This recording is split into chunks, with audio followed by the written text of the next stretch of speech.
الصالحين أشهد أن لا إله إلا الله الملك الحق المبين محمد رسول الله صادق الوعد الأمين.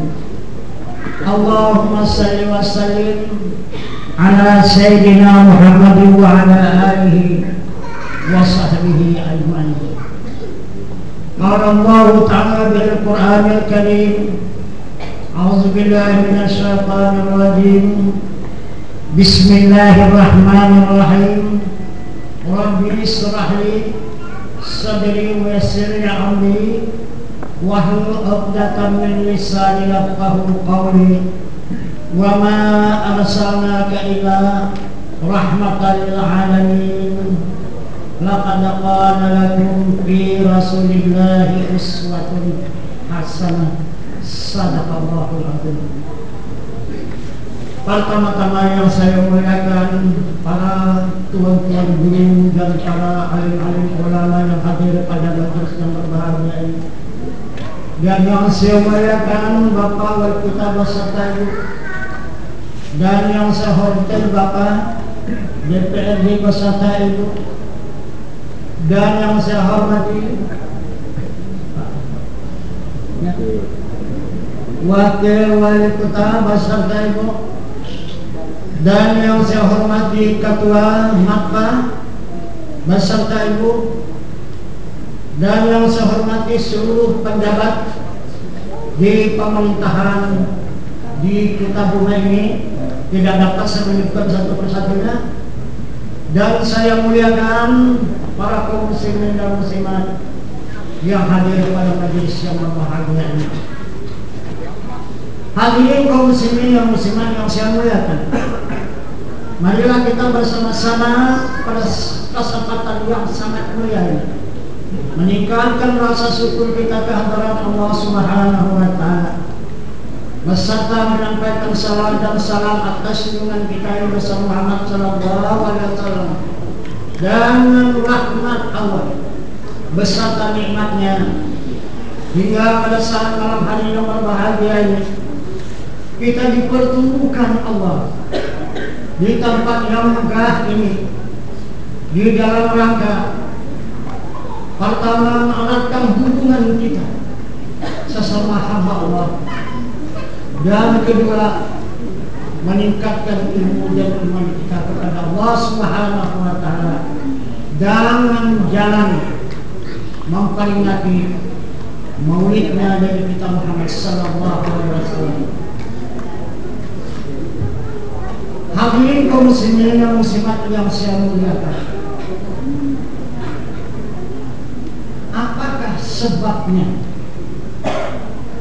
Nabi kita Muhammad sallallahu alaihi wasallam ini diutus oleh Allah Subhanahu wa Ta'ala ke muka bumi ini di tengah-tengah hamba yang ada di muka bumi? Sebabnya 571 tahun hamba Allah yang ada di muka bumi ini jahiliyah.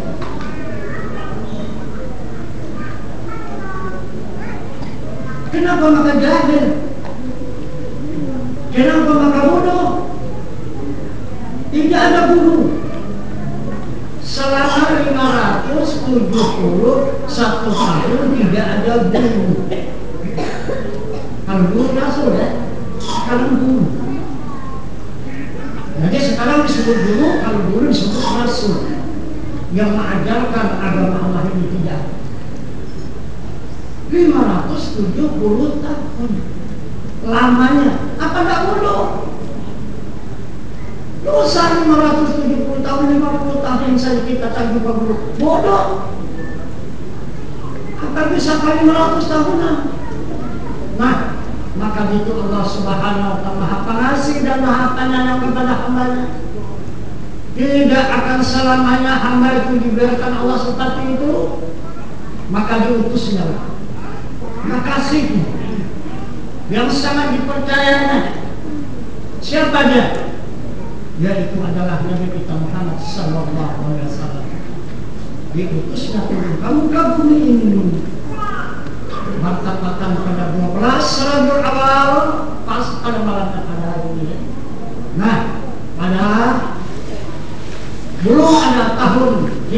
itu tahun gajah. Nah itu pada tahun gajah, pada malam Isnin 12 Rabiul Awal. Nah itu pada tahun gajah, maka diturunkanlah Nabi kita Muhammad SAW di tanah suci Makkah Al-Mukarramah. Nah, jadi apa yang dimaksud jahil? Bodoh tidak tahu dengan Tuhan. Tidak ada seorang guru yang bisa menunjukkan adanya Tuhan. Namun hamba Allah pada saat itu tidak mau jika tidak menyembah Tuhan. Tetap akan cinta kepada Tuhan. Tetap akan ingin menyembah Tuhan. Tapi tidak tahu siapa Tuhan yang disembah. Tidak tahu. Karena tidak ada yang bertunjukkan mana Tuhan yang disembah. Maka akhirnya mereka itu membimbing Tuhan secara berkelompok-kelompok. Ada yang kelompok yang punya perbekalan banyak, bikinnya tas, dibentuk bagaimana rasa suka hati, sesudah jadi diangkat ke Ka'bah sana, disemak. Ada yang dari perak, ada yang dari tembaga, ada yang dari batu, ada yang dari kayu, dan sebagainya. Jadi maka banyaklah terjadi kelompok. Berjumlah 670 kelompok. Jadi Tuhan yang dibikin itulah yang disembah oleh mereka. Itu maka jahil, itu maka bodoh kata Allah. Jadi kenapa maka bodoh? Kenapa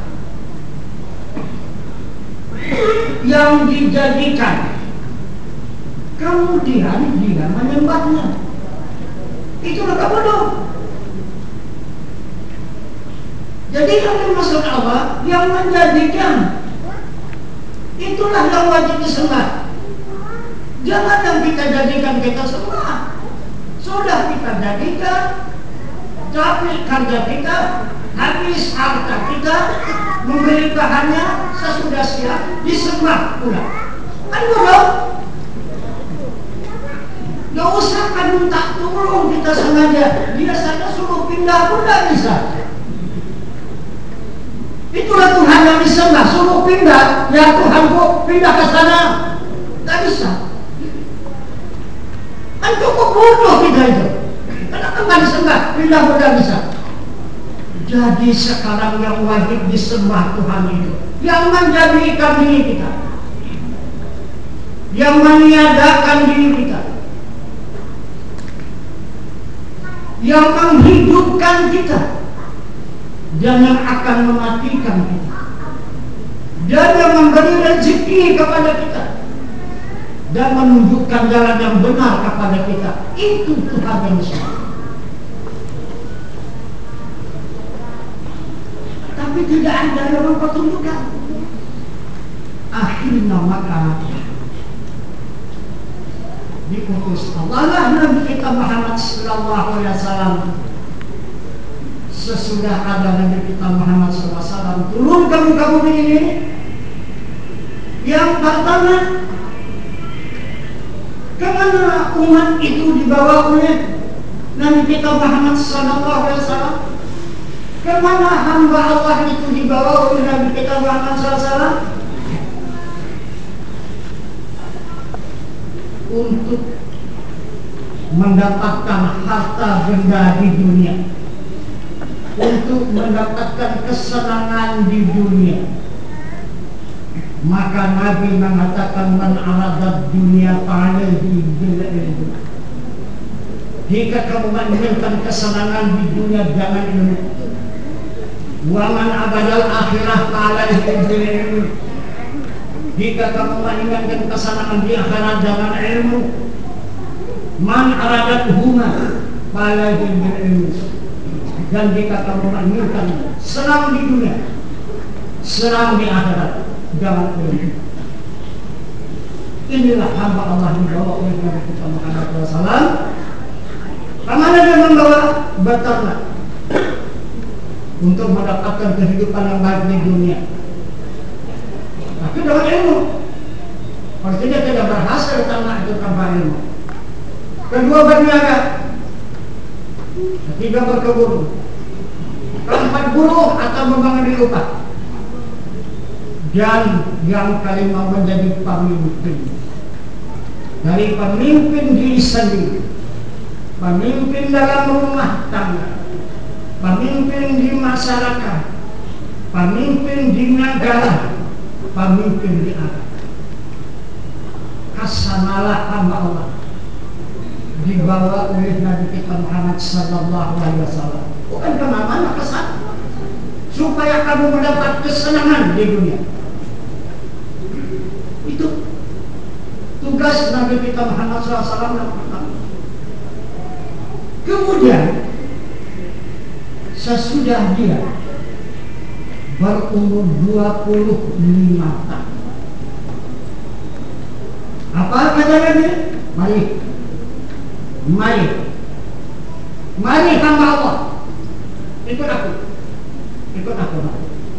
Nah, suruh pandangan bapak wali kota. Mari saudaraku, bapak-bapakku, ibu-ibuku, ayo kita ke pendopo. Ada apa? Ayolah, nanti kita di sana. Kita dengarlah nanti di sana. Kita lihat nanti di sana. Kita saksikan nanti di sana. Apa yang ada? Sekarang alhamdulillah, sudah kita dibawa oleh proposal dari Jakarta. Dari Dumayan dibawa kita ke Mesir. Kemudian dibawanya kita ke Pulau Jawa sana. Kemudian dibawanya kita ke Banda Aceh sana. Sehingga dapatlah kita menikmati dunia yang indah dijadikan Allah Subhanahu wa Ta'ala untuk dinikmati. Maka semua kita dapat menikmati. Kita adalah merasa senang hati dengan adanya dunia yang terkembang ini, dan yang begitu luas, yang begitu banyak keindahan-keindahan, yang begitu banyak negara yang ada di dalamnya. Sudah lama kita dibawa oleh Bapak Profesor kita, maka kita pun tetap menunjukkan kegembiraan kita, maka akan kita lahirkanlah senyum serta kata menunjukkan tanda gembira dan tanda senang. Nah, ini sudah kita jumpai dunia katakan di sana, tetapi dikembalikan pula kepada saya sekarang oleh panitia untuk melihat akhirat. Mana akhirat itu? Karena tidak saja kita yakin selamanya hidup di dunia ini, kita pasti nanti akan pindah. Kita akan hidup di akhirat kekal selama-lamanya. Di dunia hidup dengan jasmani, disertai dengan orang.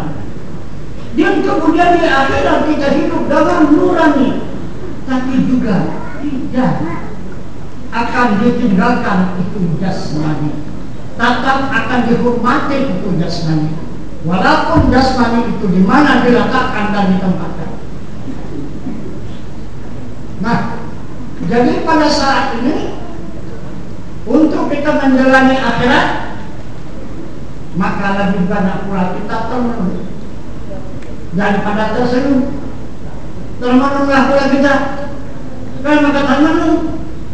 Karena kita mengikuti peringatan Allah.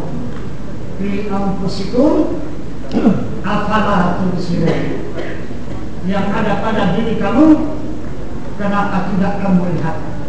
Jadi kita ke dunia mana sudah dibawa oleh proposal kita untuk melihat keindahan dunia, yang dijadikan oleh Allah Subhanahu wa Ta'ala untuk tempat hamba.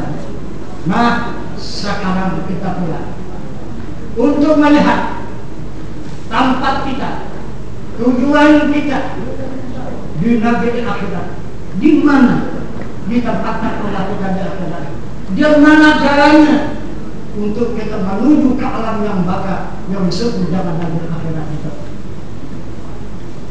Kemudian Nabi kita Muhammad sallallahu alaihi wasallam membawa kita kepada akhirat. Bagaimana Nabi membawa? Ayo, mari. Mari semua saudaraku, mari ikut aku ke Jabal Qudus di Mekah, Al-Mukarramah, di atas bangunan Masjidil Haram.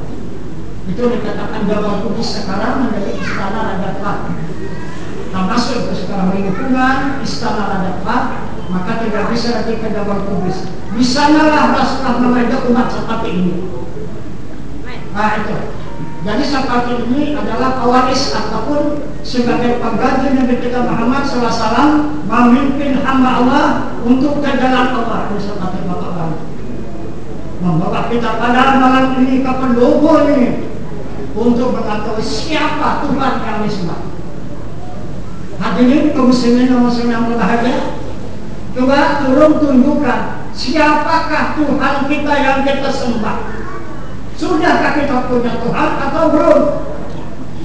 Kalau sudah kita tahu dengan Tuhan, itulah yang Islam.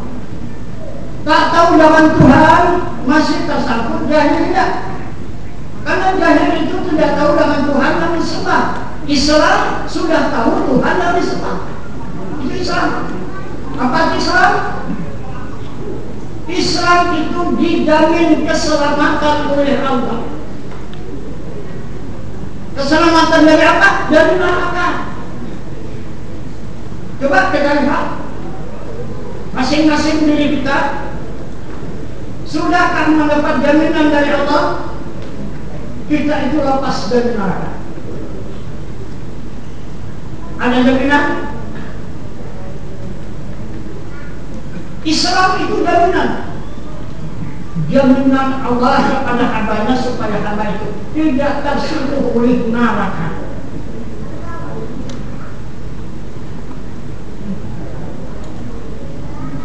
Di mana Islam itu ditampakkan oleh Allah Subhanahu wa Ta'ala. Ya ayyuhalladzina amanu qu anfusakum wa ahlikum nar. Wahai orang yang beriman, selamatkan diri kamu dan anak keluarga kamu daripada api neraka. Nah, jadi Islam ini disuruh beriman. Beriman. Apa keimanan? Kenal kepada Tuhan yang mendirikan diri kita. Jadi siapa? Tuhan yang mendirikan diri kita. Itulah tugas Rasul untuk menyelamatkan hamba Allah daripada jahiliyah, supaya selamat hamba itu menjadi orang Islam yang beriman. Maka berkumpullah seperti ini di Jabal Qudus. Maka Rasulullah mempertanyakan kepada umat yang hadir. Apa kata Rasul? Marah buka? Siapa Tuhan kamu? Ini kapan kita menjawab? Sekarang atau nanti? Ini pasti ya. Ini pasti akan dijawab. Kalau tidak nanti, kita mau menjawab sekarang, yang mananya itu malaikat. Malaikat mungkar. Nah itu. Jadi apabila kita tak bisa menjawab, akan dihembat oleh malaikat nakir. Bagaimana? Mau sekarang ditanya, menjawab sekarang atau nanti? Sekarang. Jadi Bapak Wali minta jawab sekarang, katanya Bapak-bapak yang hadir kapan? Sekarang udah. Baiklah kalau begitu. Jadi kata sahabat, mewakili umat yang banyak mencari Rasul, kami baru tahu menjawabnya. Habarkanlah kepada kami, tunjukkanlah kepada kami siapa Tuhan yang kami sembah. Kami sangat rindu kepada Tuhan, kami sangat cinta kepada Tuhan, tapi kami tidak tahu mana Tuhan yang kami rindukan, mana Tuhan yang kami cintai. Rasulullah, tidak ada harapan kami, hanya Rasulullah yang membawa kami ke sana, membawa kami kepada Tuhan, supaya lepas rindu kami. Maka Rasul pun menjawablah, karena dibalikan oleh sahabat. Pertanyaan Rasul maka dikembalikan oleh sahabat. Sahabat memikirkan karena tidak tahu menjawab. Maka dijawab oleh Rasul dengan ayat suci Al-Quran. Maka dijawab oleh Rasul dengan kalam Allah yang berbunyi Bismillahirrahmanirrahim. Wa tawakkal 'alal hayyil ladzi la yamut.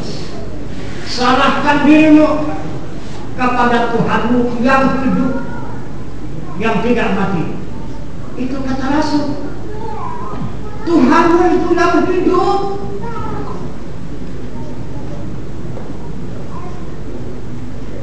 Di mana yang hidup? Wallahu muhitun bil alamin. Dia adalah merata di seluruh alam, baik alam manusia, alam binatang, alam tumbuh-tumbuhan, alam bumi, alam langit, semua alam diliputi oleh yang hidup. Yang hidup itulah diri Allah Subhanahu wa Ta'ala. Yang hidup itulah yang memberikan kenikmatan, baik di alam nurani, di alam rohani, dan di alam jasmani. Apabila yang hidup meninggalkan manusia, maka semua nikmat di diri manusia tidak ada lagi. Jadi yang dikatakan nikmat itu diri Allah, itulah yang hidup, yang ada di semesta alam. Kata Rasulullah, ini tidak Rasul ya? Macam mana? Kita baca tidak kepada Rasul? Ada Tuhan kita yang lain? Kalau ada Tuhan yang lain silakan. Tolong tunjukkan. Tolong tunjukkan kalau ada Tuhan kita yang lain. Silakan tunjukkan mananya. Dan di mana dia? Tapi berdasarkan Al-Quran ya. Ya. Nah, karena Quran itu hakim di dunia dan hakim di akhirat. Itulah yang maha benar. Jadi kita adalah tidak bisa mengingkari yang maha benar itu. Tetap kita patuh datang kepada kebenaran. Itulah Al-Quran. Itu pedoman kita. Jadi Al-Quran menunjukkan Tuhan yang kita sembah adalah yang hidup di semesta alam. Macam ada yang hidup, ada alam. Tidak ada yang hidup, alam tidak ada. Contoh, ini kita manusia, alam insan. Ada yang hidup, ada kita ini. Tak ada yang hidup, ada kita yang kena. Paling-paling 3 hari cuma ada. Lagi 3 hari sudah tidak ada lagi. Nah, itu dapat dikatakan kita ini adalah majas, bayang-bayang bagi wujud Allah yang hidup itu. Nah, itulah majas atau bayang-bayang. Nah, kalau tidak ada lagi ini, ada bayang-bayang, tidak ada. Begitu wujud kita. Nah, ini maka Allah Subhanahu wa Ta'ala memerintahkan kepada kita hamba ini dengan perkataan Rasulullah, serahkan diri kepada Tuhan yang tiada mati. Nah, itu Tuhan kita. Itu yang kita sembah. Jadi macam mana? Adakah usulan, adakah kira-kira pegangan yang lain daripada yang hidup di Tuhan kita? Coba tolong tunjukkan. Karena yang hidup itulah yang kekal abadi. Coba kita lihat. Dari Al-Quran tadi mengatakan, wa tawakkal 'alal hayyil ladzi la yamut. Al-Quran umur 58. Serahkan dirimu kepada Tuhanmu yang hidup, yang tiada mati. Kemudian sabda Rasulullah mengatakan, man arafa nafsahu bil mauti faqad arafa rabbahu bil hayati. Siapa-siapa yang mengenal dirinya dengan mati, sesungguhnya mengenal Tuhannya dengan hidup yang tiada mati. Kata Rasul. Kenapa maka kita mati? Karena Allah mengatakan kita ini la haula wala quwata, tidak ada daya upaya. Mati. Rasul mengatakan ini tubuh kita ini la ta'raqul zarratin illa bi iznillah. Tidak ada bergerak walau sebesar jarak kecuali izin Allah. Lihat jenazah yang sudah tidak ada izin Allah, itulah jenazah namanya. Bergerak apa kan? Karena kita ini dapat izin Allah, kita ini besar ke Allah. La tahab, la tahzan, innallaha ma'ana. Jangan kamu takut, jangan kamu takut, Allah beserta kita. Maka senantiasa kemana saja kita mendapat izin Allah. Maka dari itu kita tidak lupa dan tidak lalai dengan Allah. Maka kita kemana saja bergerak dengan bismillah. Jika sudah kembali ke tempat semula, maka kita berkata alhamdulillah. Jadi tidak terlepas kita daripada naungan Allah dan bimbingan Allah Subhanahu wa Ta'ala. Kesana kita dibawa oleh Nabi kita Muhammad SAW. Nah itu supaya menyembah kepada yang hidup, di mana yang hidup meliputi seluruh dunia dan di alam semesta. Itu yang kita sebut. Bukan yang hidup ini kita seorang satu, tidak. Yang hidup hanya satu. Tapi sangkarnya yang banyak ini. Nah itu, ini sangkar. Maka dari itu Nabi kita Muhammad Sallallahu Alaihi Wasallam mempertanyakan lagi, wa man nabiyuka, siapa nabi kamu? Siapa nabi kamu? Muhammad Sallallahu Alaihi Wasallam itu namanya. Nama nabi kita itu Muhammad. Apa itu Muhammad itu? Suci. Nabi kita itu suci. Maka dinamakan oleh Allah Muhammad. Atau Muhammad itu suci. Itulah nabi kita. Mana yang suci? Yang bernama Muhammad. Jadi yang dikatakan Allah itu yang hidup tadi. Allah itu namanya Asma wa Husna. Yang dikatakan Allah itu yang hidup. Innani anallah, sesungguhnya aku ini Allah, kata yang hidup itu. Dia mengatakan dirinya itu bernama Allah. Rahman, Rahim, Ahad, Wahid, Maudud, Jawad, Basit, Karim, sampai 99 nama. Nah, tapi satu yang dirahasiakan, apa yang satu? Tapi yang satu katakan di sini ya. Nah itu di rumah nanti ada dalam kamar, di dalam air, di mana kita gali lagi yang satu itu. Nah 100 nama Tuhan. Nah 99 diumumkan, ada satu disembunyikan. Nah itu. Nah jadi kemudian maka Nabi menanyakan yang kedua, wa man nabi buka, dan siapa nabi kamu? Tercengang semua para sahabat dan umat, karena belum pernah tahu pertanyaan itu. Tidak ada pernah orang bertanya ataupun mempertunjukkan siapa nabi itu, tidak tahu. Kepada Tuhan pun tak tahu, kepada nabi pun tidak tahu. Maka akhirnya menjadi Rasul. Kata sahabat, tolonglah kami pertunjukkan. Kami tidak tahu macam mana kami menjawabnya. Tolong ya Rasul, supaya kami dapat mengetahui dan mencintai Rasul itu. Maka Allah mempertunjukkan Nabi kamu huwal awal, huwal akhiru, huwal zahiru, huwal batinu. Itu Tuhan kamu. Apa itu Nabi kamu? Awalnya Nabi kamu itu siapa? Nurani. Akhir Nabi kamu itu siapa? Ruhani. Zahir Nabi kamu itu siapa? Jasmani. Dan batin Nabi kamu itu siapa? Rabbani. Itu Nabi kamu.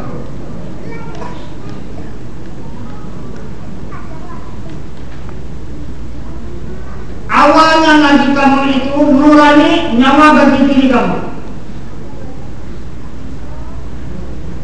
Akhirnya Nabi kamu itu rohani, hati bagi diri kamu. Zahir Muhammad itu insani, tubuh bagi diri kamu. Dan batin Muhammad itu Rabbani, rahasia bagi diri kamu. Itu dari kamu yang bernama Muhammad. Inilah Muhammad sallallahu alaihi wasallam yang membawa kamu kepada Allah, yang mempertunjukkan diri kamu kepada Tuhan, yang wajib kamu semua. Nih, ini Nabi kamu. Inilah yang menjadi rasul kamu, yang mempertunjukkan jalan kamu kepada Allah, supaya kamu kenal kepada Allah dan beriman kepada Allah dan cinta kepada Allah. Itu kata Nabi kita Muhammad sallallahu alaihi wasallam.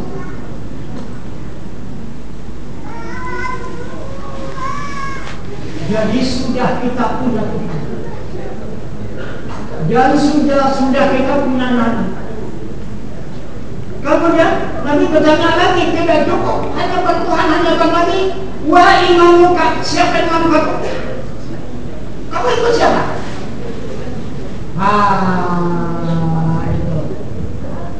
Jadi juga minta dijawabkan. Maka Nabi menjawabkan, memberikan jawaban kepada Allah dan sahabat, imam kamu adalah Al-Quran. Karena Quran itu benar. Quran yang mana? Yang ada di dalam dada. Bukan Quran di atas lemari, yang ada di dalam dada. Jadi Quran itu hudan linas wa bainatin minal huda wal furqan. Itulah Al-Quran menjadi petunjuk bagi diri manusia. Kamu sudah menjadi ilmu pada diri manusia, dapatlah manusia itu memisahkan antara yang benar dengan yang salah, antara yang hak dengan yang batal. Itulah Al-Quran. Kalau tidak ada Quran di tubuh kita, kita tidak tahu yang benar-benar merasa. Itulah jahiliyah. Jadi karena ada Quran sekalam tidak ada kita, maka kita tahu yang hak dan yang benar. Maka dikatakan ilmu. Jadi di mana ilmu itu sampai? Di mana wadahnya? Di mana istilahnya? Al-ilmu. Ilmu di dalam kata. Nah, inilah yang membimbing kita untuk menjalani kehidupan di dunia dan kehidupan di akhirat adalah ilmu. Ilmu ini apa? Ilmu ini Al-Quran. Nah itu. Jadi tidak benar kita hanya kenal kepada Allah, kenal kepada Rasul, tapi tidak ikut Al-Quran. Benar. Nah, jadi kesanalah kita 13 tahun dibawa oleh Nabi kita Muhammad SAW berada di Jabal Qudus. Nah, jadi akhirnya tidaklah kita bodoh lagi, tidaklah kita jahiliyah lagi, tidak kita lagi menyembah kepada yang dijadikan, maka berpalinglah kita menyembah kepada yang menjadikan. Mana yang menjadikan? itulah yang hidup yang tiada mati. Jadi apabila kita menyembah yang dijadikan, kullu syai'in halikun ila wajhah, sesuatu itu rusak lagi binasa. Apa saja yang kita sembah selain daripada hidup itu rusak lagi binasa. Itu kata Al-Quran. Yang tidak rusak tidak binasa, wajah itu zatnya dan dirinya. Itu zatnya maha suci, wajahnya laisa kamitslihi syai', tidak ada seumpamanya oleh tiap-tiap seperti itu. Nah, kemudian zatnya tadi adalah berada di semesta alam. Sifatnya di mana? Di mana ada sifatnya ini? Tiap-tiap zat mesti ada sifat, tiap-tiap sifat mesti ada zat. Karena zat bertahan kepada sifat, sifat berdiri kepada zat. Mana ada sifatnya? Maka Allah menunjukkan di dalam ayat suci Al-Quran sifatnya yang berdiri kepada zat. Allahu nurus sama wa tibal ard. Allah menerangi di langit dan di bumi. Kalau tidak ada nur Allah ini menerangi di langit dan tidak dia menerangi ke bumi, langit dan bumi tidak ada. Jadi dengan adanya nur Allah ini menerangi di langit dan di bumi, maka langit itu ada, menimbulkan matahari, bulan, bintang. Dan bumi juga demikian. Kalau tidak nur Allah itu menerangi di bumi, tidak ada di manusia, tidak ada binatang, tidak ada tumbuh-tumbuhan. Dan juga sebenarnya hanya nur Allah itulah yang berada di langit dan di bumi. Ini hakikat ya. Nah, ini hakikat tadi. Beginilah di batin orang yang beriman pada saat sekarang ini. 80 tahun ke atas itu di batin para aulia dan karamat. Siapa-siapa orang yang berkaramat, yang orang-orang yang wali Allah, begitulah di batinnya. Di atas daripada karamah ini adalah Rasulullah, dan begitulah para nabi-nabi batinnya. Nah, terhadap kepada Allah dan Rasulullah. Nah, jadi sekarang ini adalah dikatakan orang yang beriman.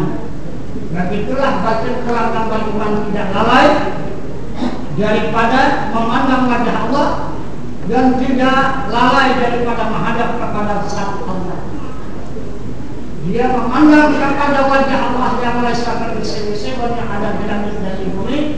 Jangan petunjuk Al-Quran fa'inama tuwallu fasama wajahullah. Barang kemana hadap kamu di sana wajah Allah. Nah, kemudian bagi orang yang arif billah, yang sudah betul akrab dengan Tuhannya, dia adalah senantiasa menghadap zat Tuhannya. La mawjudun illallah. Itulah pedomannya. Tidak ada yang ada. Seluruh yang ada itu adalah zat Allah Subhanahu wa ta'ala. Jadi pandangan orang yang arif billah. Nah, kemudian kita hamba Allah, kita umat Muhammad diberikan pedoman ya, dan diberikan amalan oleh Allah Subhanahu wa ta'ala dan Rasul. Apa amalan yang diberikan? Yang jangan dilalaikan, jangan dilupakan siang dan malam. Maka Allah memberikan pada hamba-Nya hablum minallah. Hablum minallah. Arahkan hubungan kepada Allah dan hubungan kepada sesama manusia. Jangan kita membisa-bisakan bangsa, membisa-bisakan suku, membisa-bisakan warna kulit. Padahal hamba Allah itu adalah sah.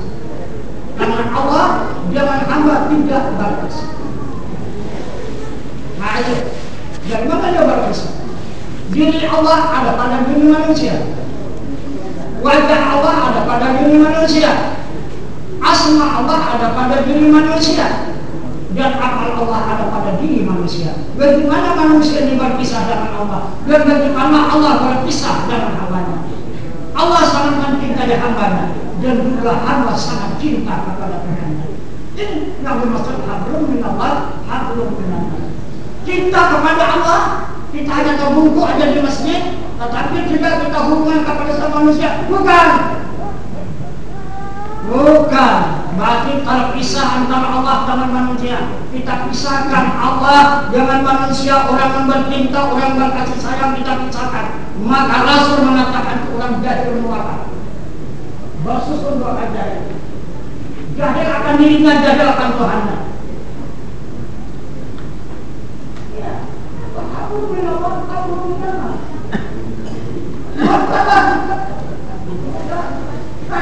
Ada itu salah. Makan buat apa? Siapa yang ngomong? Jadi ada manusia itu tidak boleh hubungan. Apa dia agamanya? Masuk agama. Bagaimana Allah? Ini agama yang banyak nih. Tidak agama Islam saja. Lakum dinukum wajahnya kata agama. Agama dia, agama pertama. Tapi semua manusia kan. Nah,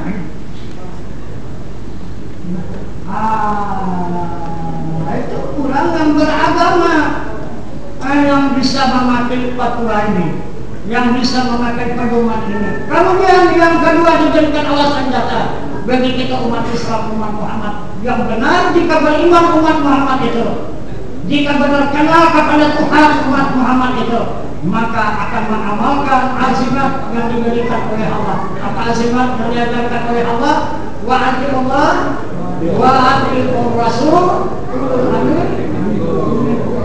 Nah, taat kepada Allah, taat kepada Rasul, taat kepada pemimpin. Aku taat kepada Allah, aku taat kepada Rasul, tapi tidak kepada pemimpin. Tidak betul. Betul. Siapa yang menjadi pemimpin? Siapa yang menjadi pemimpin? Itu kan antara Allah dan Rasul, maka menjadi pemimpin. Wajib juga. Itu wajib.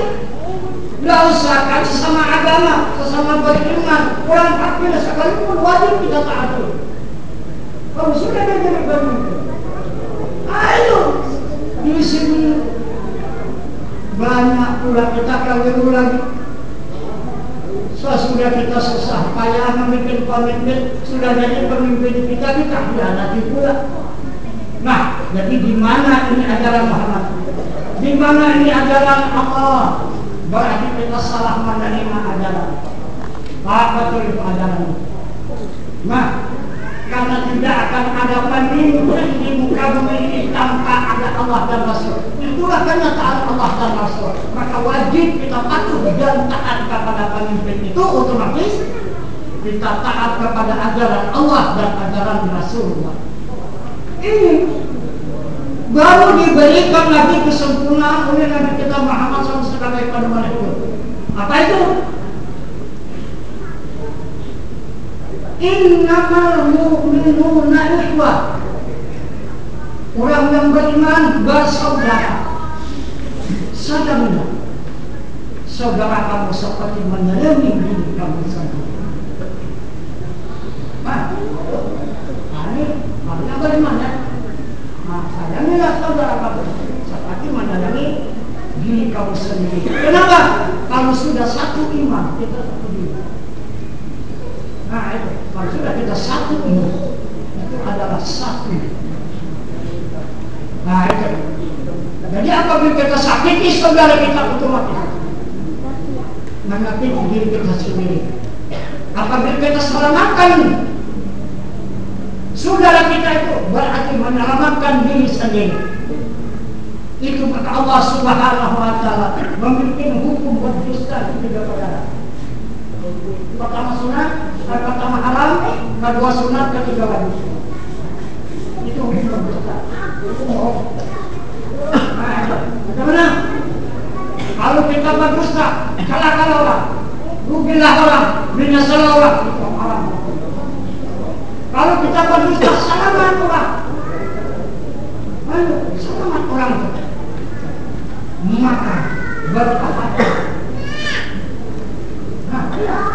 Jadi kalau kita berdosa, selama diri kita, karena kita berdosa, kalau kita jalan dulu, kenapa? Ya, tapi karena berdosa kita, selamat semua. Ini untuk berdosa kita. Itu maka disunahkan oleh Nabi kita Muhammad SAW, ada orang lari yang mau dibunuh, lari di hadapan Rasulullah. Tidak mau lari. Melihat Nabi kita Muhammad SAW, Muhammad berdiri, sudah datang. Satu langkah Muhammad pindah. Baru datang orang Muhammad kada membunuh. Cincin kita Rasul ada orang luar dari sini tadi. Salam aku di sini ada.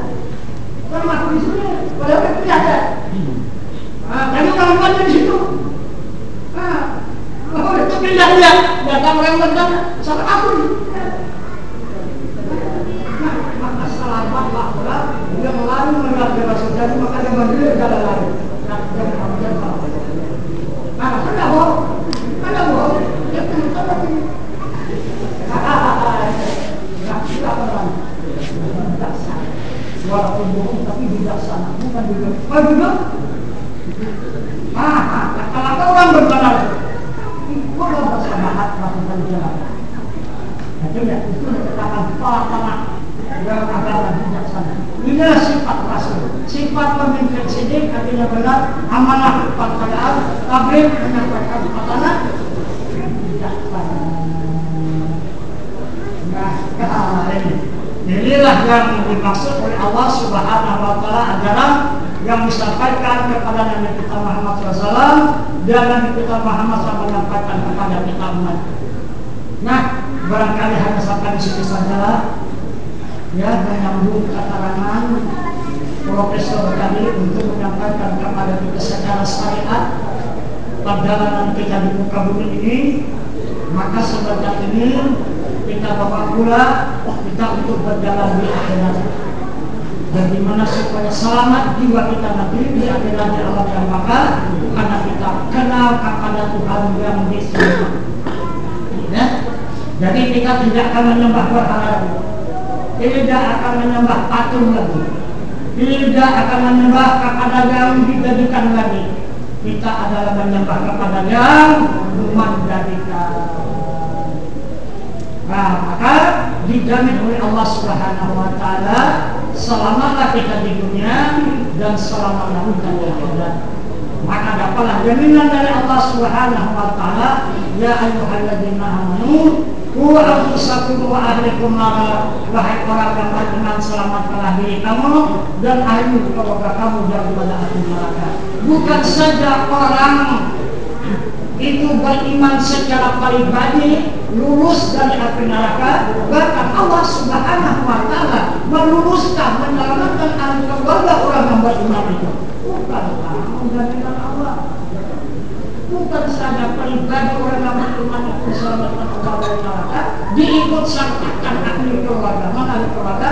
Istri, ibu, dan anak-anak.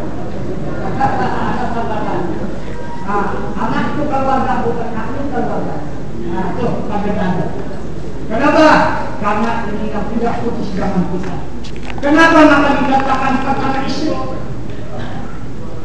Istri itu sudah kita tebus. Sudah kita tebus. Kepada ayahnya, kepada ibunya, berapa tebusannya? Mas kawin atau mahar? Tapi hak milik ibu dan ayah. Tidak ada lagi. Jangan campur tangan ibu dan ayah masalah istri seseorang. Itu adalah hak milik mutlak dari suami. Nah, itu. Jadi kemudian kita terus pula kepada Allah dan Rasul. Semua pun kita nakal kepada Allah dan Rasul gara-gara itu. Kita terus. Bagaimana kita menebusnya? Asyhadu an la ilaha illallah, disaksikan oleh yang hadir. Wa asyhadu anna Muhammadar Rasulullah, disaksikan oleh yang hadir. Aku terima si fulan bin si fulan dengan maharnya sekian rupiah tunai. Tidak Ya kan? Nah, maka tertembuslah dari Allah dan Rasul. Lalulah seorang istri berhubungan kepada Allah izin dari suami. Jika istri berhubungan dengan Rasul izin dari suami. Kenapa? Tanpa izin suami tidak akan diridai dari Allah.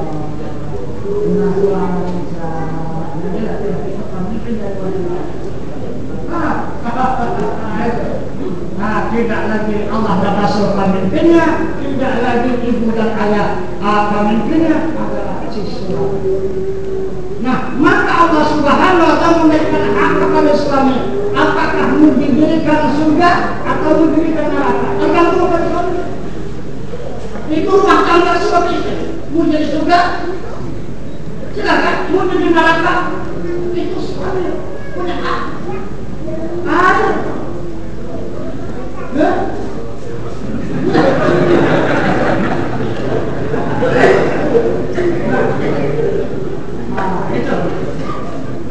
Jadi itulah yang sudah diberikan oleh Allah Subhanahu wa Ta'ala, baru kita sesuai dengan kemana tujuan kita. Sekarang bagi kaum ibu, mau neraka atau surga? Hah? Mau neraka atau surga? Surga. Di mana surga seorang istri? Hah? Kenapa tidak diridai Allah? Kenapa tidak bisa kepada Rasulullah? Ini kita terbalik pada di dunia sekarang ini. Untuk kita patuh taat kepada Allah dan Rasul, mensia-siakan suami, merendahkan suami. Allah sebagian menghinakan suami. Jangan. Kalau betul-betul kita yakin berkait kepada Allah, kalau ingin akan surga, di bawah tapak kaki suami itulah surga seorang istri. Jangan nanti suami datang dari kantor, datang dari ladang, datang dari pekan, angkat kaki dia diangkat. Begitu kaki kamu surga di bawah tapak kaki. Wah, kalau tidak. Bukan itu. Yang dimaksud di bawah tapak kaki itu patuh dan taat kepada suami, tidak mau membantah, walau salah sekalipun kata suami jangan dibantah, nanti diusul di belakang, jangan dibantah. Nah, apa kata si suami? Istriku itu curi barang orangku. Itu, aku kepingin semua barang orangku. Bang, itu kan barang murah. Itu kan kata orang neraka perempuan itu. Nah, itu hukum ya. Itu hukum neraka ini ya. Itu hukum dari rumah tangga. Jadi kita suami memerintahkan, istriku, curilah ayam orang itu, aku kepingin makan ayam ini. Oh ya lah, bentar ya. Kami beras dulu. Datang si istri tadi, kasih dalam beras ayam tadi kan, tangkapnya, bawanya pulang suami punya. Ayam tadi. Surga para pendidik kamu mati di situ. Surga kamu. Itu tuh, ada yang boleh kan? Jadi apa yang tadi? Dia tidak berdosa, dia berpahala kepada suami, tetapi yang berdosa adalah suaminya kepada orang yang punya harta. Enggak salah. Itu suami. Bukan istri. Tapi itu masalah. Memang susah mencari istri yang salehah ya. Itu patuh dan taat itu tidak pernah memberontak dan tidak pernah bermuka masam di hadapan suaminya. Tetap dia manis mukanya dan kemudian manis kata-katanya. Itulah istri yang berada di dalam surga. Itu walaupun di dunia, tapi itu istri di dalam surga. Itu apabila dia senyum di hadapan suaminya, manis kata-kata di hadapan suaminya. Nah, itulah istri yang di dalam surga walaupun masih dulu di dunia. Itu. Nah, Jadi dari mana datangnya istri yang seperti ini? Dari agama, dari ajaran Allah dan Rasul. Jika sudah dia cinta kepada Allah dan Rasul, otomatis berkata cinta kepada suami. Jadi cinta kepada Allah, cinta kepada suami, betul. Nah, jadi itulah agama itu, menjamin hambanya membawa keselamatan di dunia, keselamatan di akhirat, dan bahkan membawa hamba ini supaya mendapat bahagia di dunia dan di akhirat. Nah, jadi inilah yang dimaksud oleh Rasul tadi dalam sabdanya. Nah, jika kamu menginginkan kesenangan di dunia dengan ilmu, jika kamu ingin kesenangan di akhirat dengan ilmu, dan jika ingin kedua-duanya senang di dunia senang di akhirat dengan ilmu. Mana ilmu itu? Ilmu syariat, ilmu tarikat, ilmu hakikat, dan ilmu ma'rifat. Syariat badan jasmani kita, tarikat hati kita, hakikat jiwa kita, ma'rifat adalah rahasia diri kita. Semua juga. Nah itu. Jadi kita tidak akan ragu-ragu lagi menghadapi akhirat. Macam mana akhirat nanti, macam mana aku pulang nanti, surgakah atau neraka, azabkah atau nikmatkah, itu tidak ada dibaca, tidak ada lagi dipikirkan. Hanya kita menunggu. Karena sudah ada jaminan Allah Subhanahu wa Ta'ala, tidak ada apa-apa. Nah itu, tidak ada yang menyiksa, dan tidak ada lagi walahum azabun azim. Sudah dijamin oleh Allah Subhanahu wa Ta'ala, dihindarkan daripada itu. Nah, barangkali inilah yang dapat saya sampaikan sedikit mengenai batin kita, mengenai ilmu hakikat kita, supaya hubungan kita kepada Allah dan Rasul, supaya kita tidak sesat nanti kembali ke alam yang bakal, ke alam akhirat. Jadi jelas saya katakan pada malam ini, boleh periksa Al-Quran, periksa Al-Hadis, dan periksa Sunnah Rasul. Yang dikatakan surga itu banyak kita harapkan. Apabila surga itu diharapkan, kita tidak akan menjumpa dengan surga. Yang dikatakan surga itu apa? Yang dikatakan surga itu diri Tuhan. Itu surga. Diri Allah itu surga. Siapa yang bisa menghadap diri Allah, dijamin Allah surga. Tak bisa menghadap diri Allah, tatap neraka. Coba lihat jaminan Allah. Ya ayyatuhan nafsul mutmainnah, irji'i ila rabbika radiyatan mardiyah fadkhuli fi ibadi wadkhuli jannati. Itu jaminan Allah. Wahai jiwa yang beriman, kembali menghadap kepada Zatku. Jangan hati yang hingga dan aku hingga. Maka masuklah ke dalam golongan jamaah kata-kataku, wadkhuli jannati, dan masuk ke dalam surga. Jadi siapa-siapa yang sudah bisa menghadap kepada Zat Tuhan, kepada Tuhan yang Maha Suci, maka dijamin oleh Allah pasti akan mendapatkan surga. Tidak akan diragukan lagi. Barangkali hanya sampai di sini tausiah yang dapat saya sampaikan pada Nabi Maulid Nabi kita Muhammad SAW. Nabi kita Muhammad SAW membawa kita ke Jabal Qudus untuk mengetahui siapa Tuhan dan siapa Nabi dan siapa Imam, dan kemudian untuk menerima pedoman dari Allah, 2 pedoman dari Allah dan 1 pedoman dari Rasulullah. Maka kita akan dapat mencapai kehidupan yang baik di dunia dan akan mendapatkan kehidupan yang baik di akhirat. Akhirnya, wabillahi taufiq wal hidayah. Assalamualaikum warahmatullahi wabarakatuh.